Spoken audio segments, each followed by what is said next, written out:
Hello, everybody. I know I'm finally back talking about mangas. I've built up a massive backlog.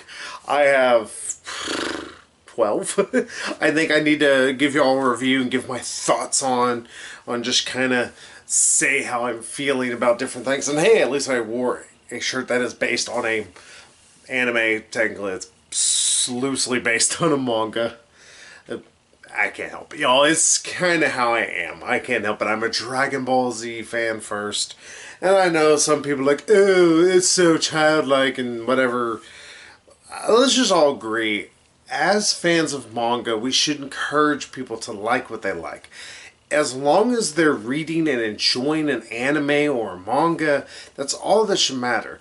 Sure, their taste may not be what we may like. Maybe we're more of a connoisseur, but just as I'm a film whore, I am a manga whore. I'll read just about anything that is good in my... But even then, my tastes are particular in their own way. Like, I'm not a big Attack on Titan fan. I do like Dragon Ball. From what I've read, the manga is better than, the first few seasons of Dragon Ball, but... And I'll have to wait till we get to the Z era of the whole mangas. Yes, they actually did do that. Those who are wondering. But hey, that's for a whole nother debate, a whole other time, because right now we need to talk about something I've been meaning to talk about for forever. That, of course, is the 7th volume of Deathnote. Yes, those who heard or started with me way back when I first decided to start doing mangas, I told y'all I love Deathnote.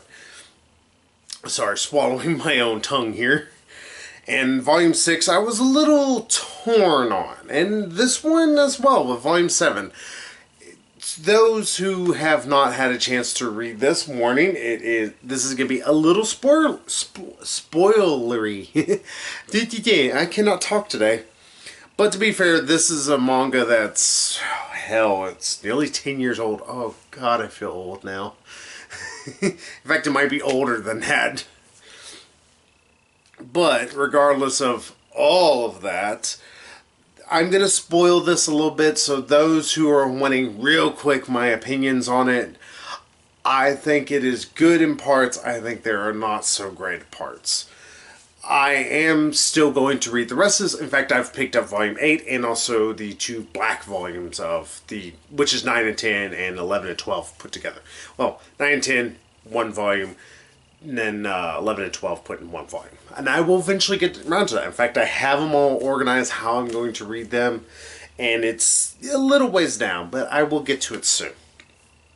So, to talk about Volume 7, where I think it does good. Let's talk about the good first. First off, I like that we finally get to see all of Light's plan. All of it being put into action, actually. We get to see how he planned to kill L, because that's just the long and short of it.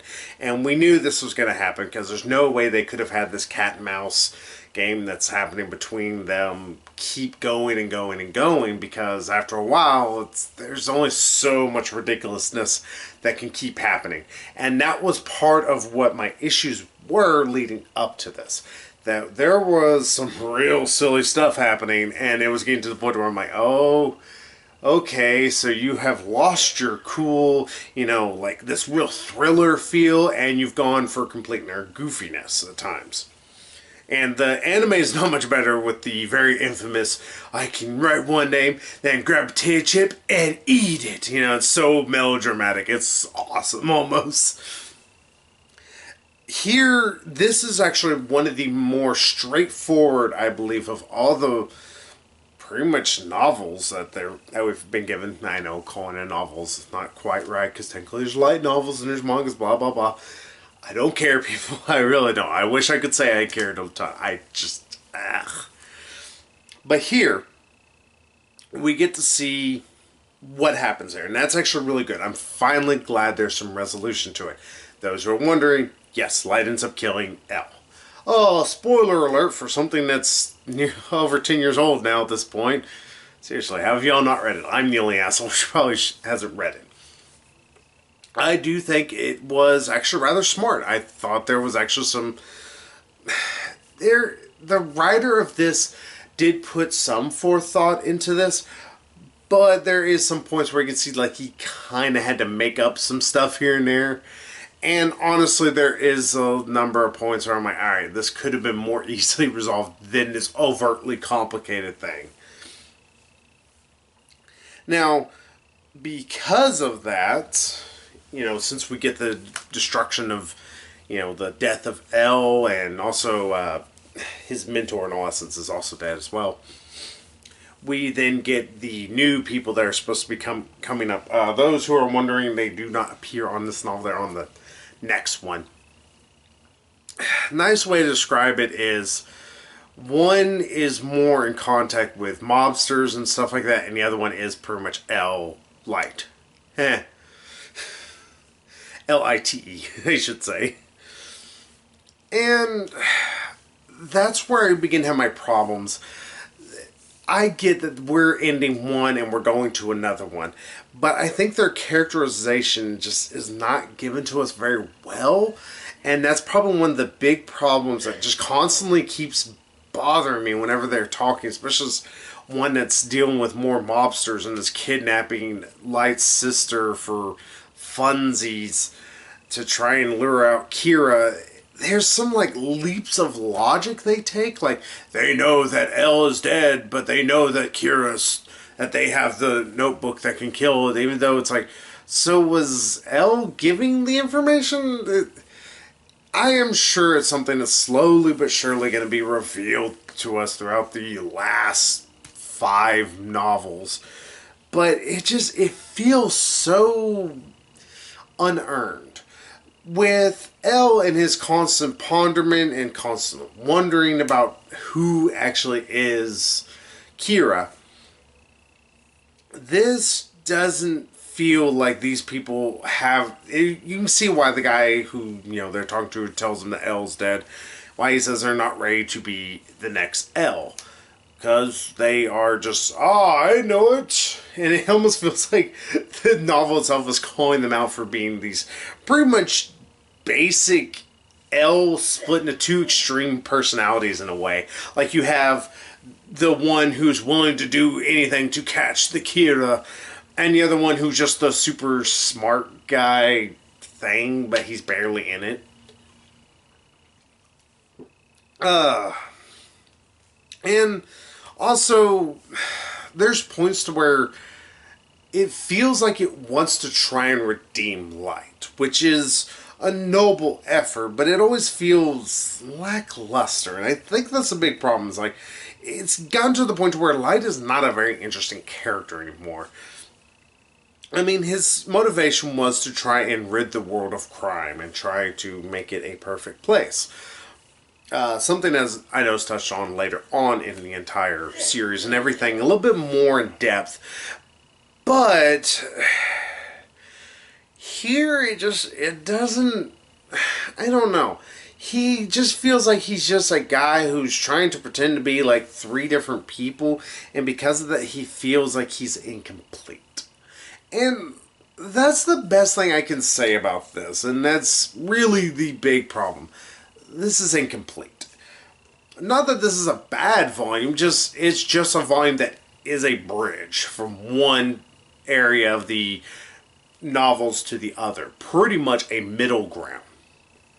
There is some good stuff here, and then there's a lot of middling stuff. Nothing outright bad.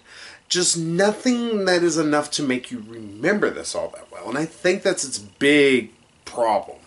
It's like, I don't think anybody's going to remember Volume 7 except for the fact that L died. Again, these 2 new people that are supposed to be the polar, or pretty much be L in 2 different extremes, they aren't even given names.